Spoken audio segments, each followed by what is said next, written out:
ملفوظات اعلیٰ حضرت میں ہے، علم وہ نور ہے کہ جو شے اس کے دائرے میں آ گئی منکشف یعنی ظاہر ہو گئی، ہوا وہ منکشف جو آیا دائرہ علم میں، ہوا وہ منکشف جو آیا دائرہ علم میں، مٹے اندھیرے ظن و شک کے شاہراہ علم میں، مٹے اندھیرے ظن و شک کے شاہراہ علم میں، علم نور ہے، علم نور۔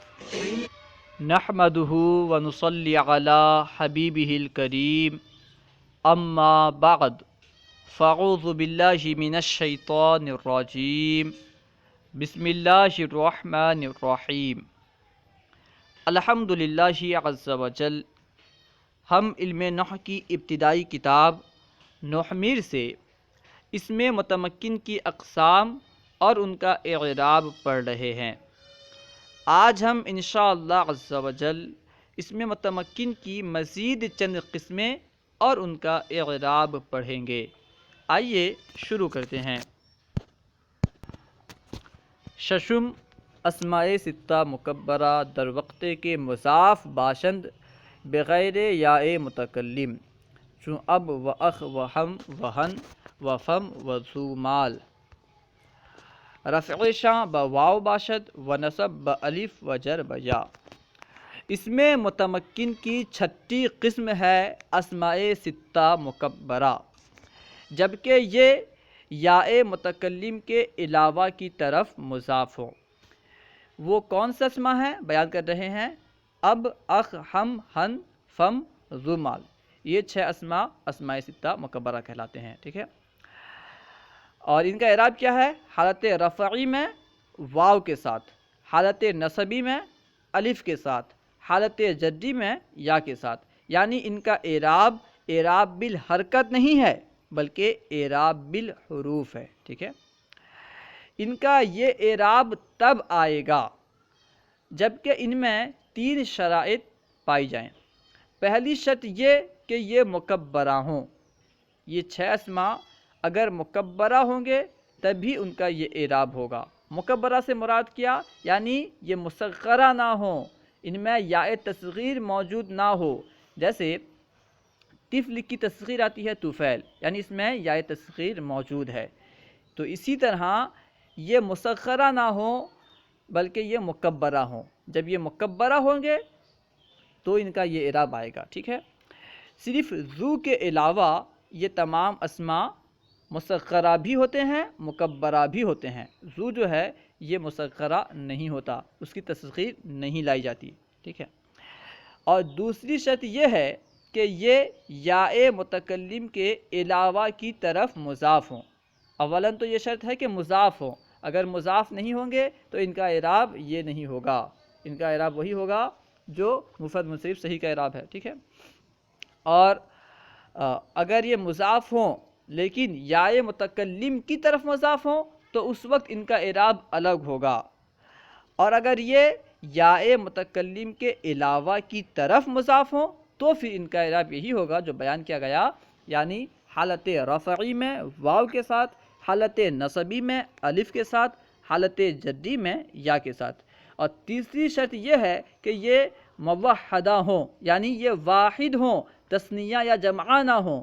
اگر یہ تثنیہ یا جمع ہوں گے تو تثنیہ و جمع کا جو اعراب ہوگا وہی اعراب ان کا ہوگا، یہ اعراب ان کا نہیں ہوگا۔ جو بھی بیان کیا گیا کہ حالت رفعی میں واو کے ساتھ، حالت نصبی میں الف کے ساتھ، حالت جری میں یا کے ساتھ، یہ اعراب ان کا نہیں ہوگا۔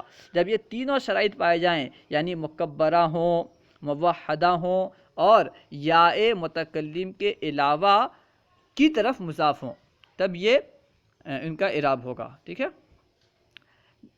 تو دیکھیے وہ 6 اسما کون کون سے ہیں۔ اب کا معنی ہے باپ، ٹھیک ہے۔ اخ کا معنی ہے بھائی، اور ہم کا معنی ہوتا ہے دیور کے لیے ہم استعمال ہوتا ہے، اور ہن کا معنی ہوتا ہے شرمگاہ، ٹھیک ہے۔ جس چیز سے کراہت محسوس ہوتی ہے اسے ہن کہتے ہیں، یعنی شرمگاہ کے لیے ہن استعمال ہوتا ہے۔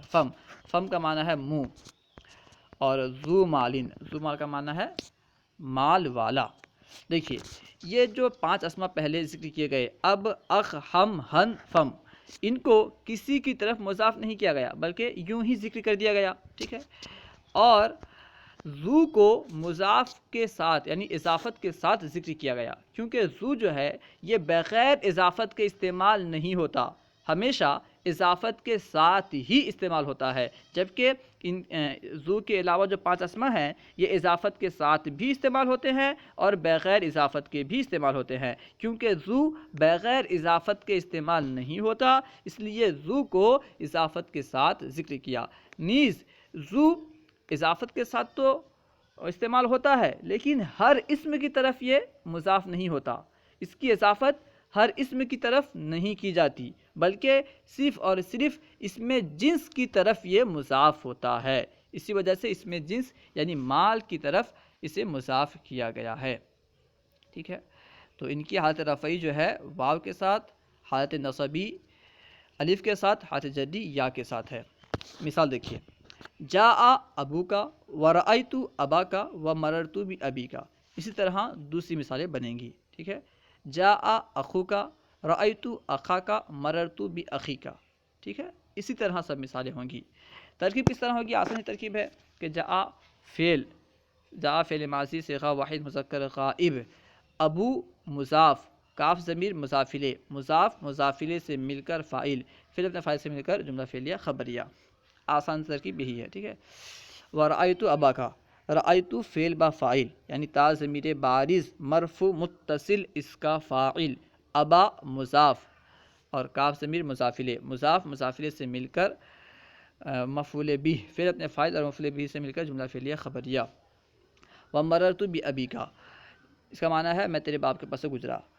تو اس میں دیکھیے ابی جو ہے لفظ ابی یہ حالت جدی میں ہے، اس لیے اس کا اعراب یا کے ساتھ ہے۔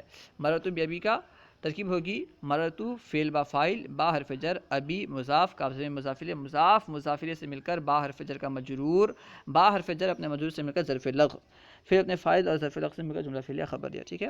تو دیکھیے جاء ابوکا میں ابو واو کے ساتھ ہے کیونکہ حالت رفعی میں ہے، حالت رفعی میں کیوں ہے؟ کیونکہ فاعل بن رہا ہے اور فاعل ہمیشہ مرفوع ہوتا ہے، تو حالت رفعی میں ہونے کی وجہ سے واو کے ساتھ اس کا اعراب آیا ہے۔ اور دوسری مثال رأیت اباکا میں دیکھیے ابا منصوب ہے یعنی حالت نصبی میں ہونے کی وجہ سے الف کے ساتھ ہے، منصوب کیوں ہے؟ کیونکہ مفعول بھی ہے اور مفعول بھی ہمیشہ منصوب ہوتا ہے، تو مفعول بھی ہونے کی وجہ سے منصوب ہے، اور ان کا اعراب کیونکہ حالت نصبی میں الف کے ساتھ ہوتا ہے اس لیے یہ الف کے ساتھ ہے۔ اور تیسری مثال میں مررت بابیکا میں ابھی جو ہے یا کے ساتھ ہے کیونکہ یہ حالت جدی میں ہے اور حالت جدی میں اس کا اعراب یا کے ساتھ آتا ہے۔ ہفتم 7ویں قسم، اس میں متمکن کی 7ویں قسم مثنی یعنی تثنیہ ہے۔ اس میں متمکن کی 7ویں قسم کیا ہے؟ تثنیہ۔ تثنیہ کی تعریف اس سے پہلے ہم پڑھ چکے ہیں، کیا تعریف تھی؟ تو خلاصہ یہ ہے کہ جو اسم دو پر دلالت کرے بئی وجہ کہ اس کے آخر میں الف اور نون مکسورہ یا ما قبل مفتوح اور نون مکسورہ لگایا گیا ہو، جیسے رجلانی، ٹھیک ہے۔ ہفتم مثنی 7ویں قسم ہے مثنی یعنی تثنیہ، چوں رجلانی جیسے رجلانی، رجلانی کے آخر میں یعنی رجلن کے آخر میں الف اور نون لگا کر کے تثنیہ بنایا گیا ہے، رجلانی۔ ہشتم 8ویں قسم ہے کلا و کلتا، مضاف بمضمر یعنی کلا اور کلتا جب ضمیر کی طرف مضاف ہوں، جب ان کی اضافت ضمیر کی طرف کی گئی ہو تو یہ اس میں متمکن کی 8ویں قسم کہلائیں گے، ٹھیک ہے۔ نہم اثنانی و اثنتانی، اور 9ویں قسم ہے اثنانی و اثنتانی، ٹھیک ہے، یہ 9ویں قسم ہے۔ اب ان تینوں کا اعراب یعنی 7ویں 8ویں 9ویں ان تینوں کا اعراب بیان کر رہے ہیں۔ کیا اعراب ہے؟ رفع شاں بالف باشد و نصب و جر بیاء ما قبل مفتوح، ان کا رفع الف کے ساتھ اور نصب اور جر یا ما قبل مفتوح کے ساتھ ہوگا، ٹھیک ہے۔ کلا اور کلتا جو ہیں یہ حالت کلا اور کلتا اس طرح اثنانی و اثنتانی، ٹھیک ہے، ان کا معنی جو ہے معنی کے اعتبار سے یہ تثنیہ ہیں، یعنی ان میں تثنیہ کا معنی پایا جاتا ہے لیکن حقیقتاً یہ تثنیہ نہیں ہے۔ کلا کلتا تثنیہ کیوں نہیں ہے؟ کیونکہ ان کا واحد نہیں ہے، ٹھیک ہے۔ اس لیے یہ تثنیہ نہیں ہے، لفظاً تثنیہ نہیں ہے، تثنیہ کی تعریف صدیق نہیں آتی، لیکن معناً یہ تثنیہ ہے کیونکہ ان میں تثنیہ کا معنی پایا جاتا ہے۔ تو ان کا اعراب کیا ہے؟ حالت رفعی میں الف کے ساتھ، حالت نصبی اور جری میں یا ما قبل مفتوح کے ساتھ۔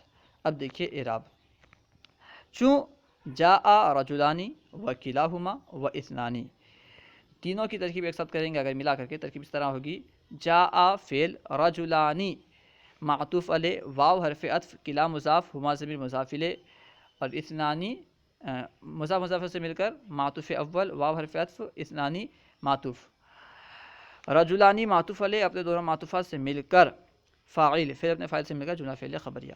تو اب دیکھیے رجلانی الف کے ساتھ ہے، رجلانی ہے، رجلینی نہیں ہے، رجلینا نہیں ہے۔ رجلانی الف کے ساتھ کیوں ہے؟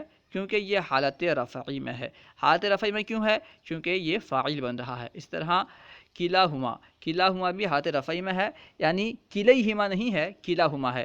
کیوں؟ کیونکہ یہ فاعل بن رہا ہے، حالت رفعی میں ہے، اس لیے الف کے ساتھ ہے۔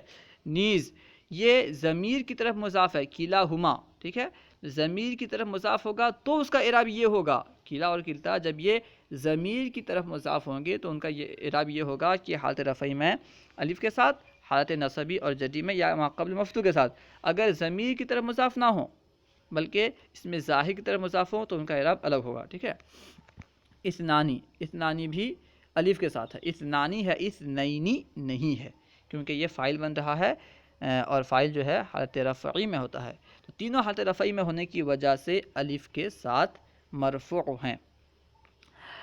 دوسری مثال ہے ورأیت رجلین وکلیہما واثنین، یہ تینوں حالت نصبی میں ہیں۔ تینوں حالت نصبی میں کیوں ہیں؟ کیونکہ مفعول بہ بن رہے ہیں اور مفعول بہ منصوب ہوتا ہے، اور کیونکہ ان کی حالت نصبی یا ما قبل مفتوح کے ساتھ آتی ہے اس لیے یہ یا ما قبل مفتوح کے ساتھ ہیں۔ رأیت رجلین وکلیہما واثنین، ترکیب ہوگی رأیت فعل بفاعل، رجلین رجلین معطوف علیہ، واو حرف عطف، کلا مضاف، ہما ضمیر مضاف الیہ، مضاف مضاف الیہ سے مل کر معطوف اول، واو حرف عطف، اثنین معطوف ثانی، معطوف علیہ اپنے معطوفات سے مل کر، مفعول بہ فعل اپنے فاعل اور مفعول بہ سے مل کر جملہ فعلیہ خبریہ۔ مررت برجلین وکلیہما واثنین، تو یہاں دیکھیں رجلین، کلیہما اور اثنین، یہ تینوں حالت جدی میں ہیں، اور کیونکہ ان کی حالت جدی یا ما قبل مفتوح کے ساتھ آتی ہے اس لیے یہ تینوں یا ما قبل مفتوح کے ساتھ ہیں۔ مررتو برجلین وکلیہما واثنین، ترکیب ہوگی مررتو فعل با فاعل، یعنی اس میں تا ضمیر بارز مرفوع متصل اس کا فاعل، با حرف جر، اور رجلین معطوف علیہ، واو حرف عطف، کلا مضاف، ہما ضمیر مضاف الیہ، مضاف مضاف الیہ سے مل کر معطوف اول اور اثنین معطوف ثانی، مضاف معطوف علیہ اپنے معطوفات سے مل کر با حرف جر کا مجرور، با حرف جر اپنے مجرور سے مل کر ظرف لغ، فعل اپنے فاعل اور ظرف لغ سے مل کر جملہ فعلیہ خبریہ ہوا۔ اللہ و رسولہ اعلم، اگر کوئی بات آپ کو سمجھ میں نہ آئی ہو یا درسیات کے متعلق کوئی سوال کرنا چاہتے ہوں تو کمنٹ باکس میں سوال کریں، یا فیضان درس نظامی واٹس ایپ یا ٹیلی گرام گروپ میں ایڈ ہو کر سوال کریں، انشاءاللہ عز و جل ممکنہ صورت میں جواب دیا جائے گا۔ اگر آپ کو ویڈیو اچھی لگتی ہے تو اپنے تاثرات ضرور لکھیں، اس طرح کی ویڈیوز اور بنائی جائیں یا نہ بنائی جائیں، کہ آپ کو ان ویڈیو سے فائدہ حاصل ہوتا ہے۔ اگر فائدہ حاصل ہوتا ہے تو انشاءاللہ عز و جل ویڈیوز بنائی جائیں گی، اگر فائدہ حاصل نہیں ہوتا تو پھر اس کا کچھ فائدہ نہیں ہے ویڈیو بنانے کا۔ اگر فائدہ حاصل ہوتا ہے تو ضرور کمنٹ باکس میں لکھیں، انشاءاللہ عز و جل اسی طرح کی مزید ویڈیوز بنائی جائیں گی۔ السلام علیکم ورحمۃ اللہ وبرکاتہ۔